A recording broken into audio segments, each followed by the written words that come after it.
Good morning students. बेटे कल हमने भाषा के बारे में पढ़ा था कि भाषा किसे कहते हैं, भाषा के कितने रूप होते हैं और भाषा का मूल रूप क्या है।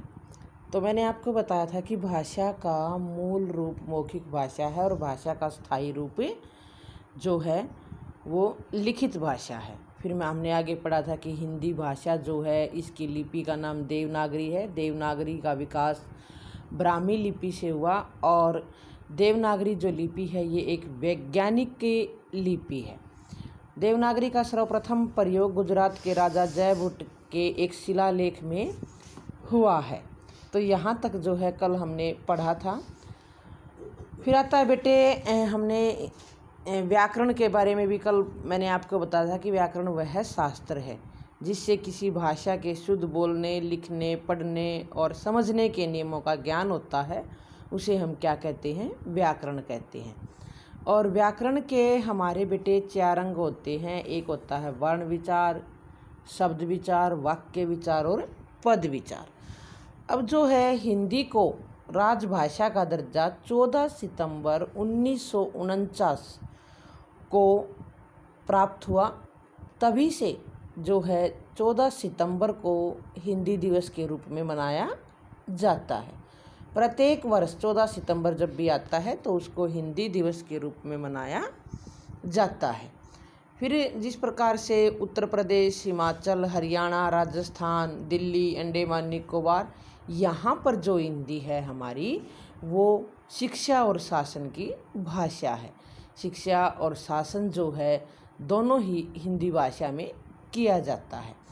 और हमारे देश जो भारत है उसमें 22 भाषाओं को मान्यता प्राप्त है। जिस प्रकार से कौन कौन सी हैं 22 हमारी असमिया, उड़िया, उर्दू, कन्नड़, कश्मीरी, कोंकणी, गुजराती, डोगरी, तमिल, तेलुगु, नेपाली, पंजाबी, बंगला, बोडो, मणिपुरी, मराठी, मलयालम, मैथिली, संथाली, संस्कृत, सिंधी और हिंदी। ये जो है 22 भाषाएं हैं जिनको मान्यता प्राप्त है। अब इनमें से जिस प्रकार से पंजाब, हरियाणा, राजस्थान, दिल्ली, इनमें हमारी जो हिंदी जो है शासन का कार्य भी इसी में किया जाता है और शिक्षा का कार्य भी इसी में किया जाता है। मगर पंजाब, गुजरात और महाराष्ट्र जो है इन राज्यों में क्या है, द्वितीय भाषा के रूप में हिंदी को प्रयोग में लाया जाता है। और जो दक्षिण के जो राज्य हैं जिस प्रकार से तमिलनाडु है, आंध्र प्रदेश, केरल, कर्नाटक, तेलुगु, मलयालम, कन्नड़, इनमें जो है द्रविड़ भाषा परिवार की जो हैं ये सारी भाषाएं हैं और इसमें भी हिंदी का जो प्रयोग है वहाँ पर भी किया जाता है।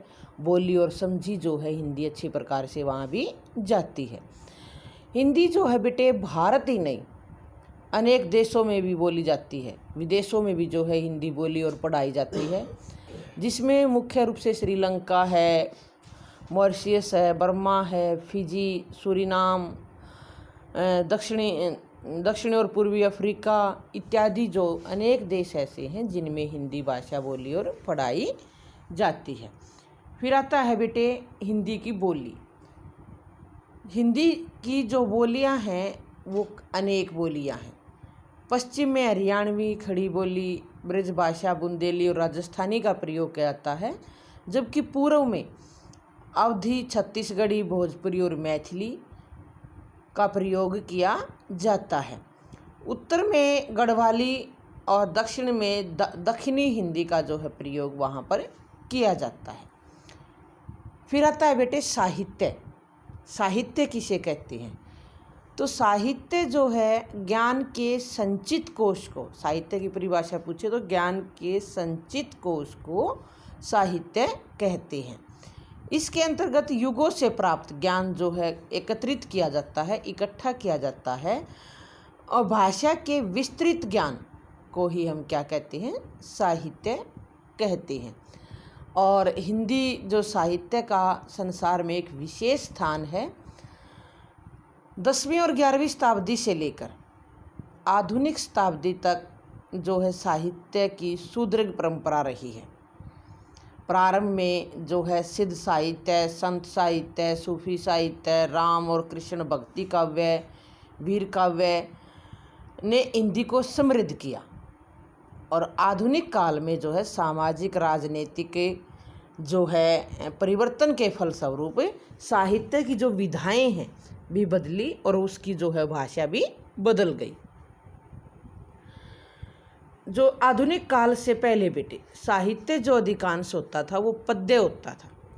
पद्य में उसकी जो रचना की जाती, जिस प्रकार से कविताओं में जो है उसकी रचनाएं की जाती थी, और जो रचना की जाती थी उनकी भाषा मुख्यतः कौन सी होती थी? प्राकृत, अपभ्रंश या ब्रज भाषा का उसके अंदर जो है प्रयोग, अवधि इत्यादि का प्रयोग उसके अंदर किया जाता था। मगर जो आजकल है वो अधिकांश जो हमारा साहित्य है वो गद्य है में लिखा जाने लगा है, और भाषा हमारी क्या हो गई है? हिंदी। उसके बाद आता है बेटे मानक हिंदी। मानक हिंदी जो है भारत में जो है विशाल देश है, और इसका भूभाग की विशाल भूभाग की भाषा होने के कारण जो है हिंदी के स्वरूप में भी विविधता जो है वो आनी स्वाभाविक थी। तो इसके लिए किसकी आवश्यकता पड़ी? मानक रूप की आवश्यकता पड़ी। तो भाषा में एक रूपता और अनुशासन लाने के लिए उसके मानक रूप की हमें आवश्यकता पड़ी, और भाषा में एक रूपता और अनुशासन को बनाए रखने के लिए ही मानक रूप को जो है हमने अपनाया।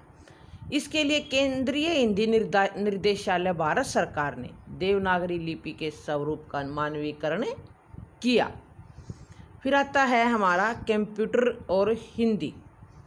आजकल कंप्यूटर पर बेटे हिंदी का खूब प्रयोग होता है।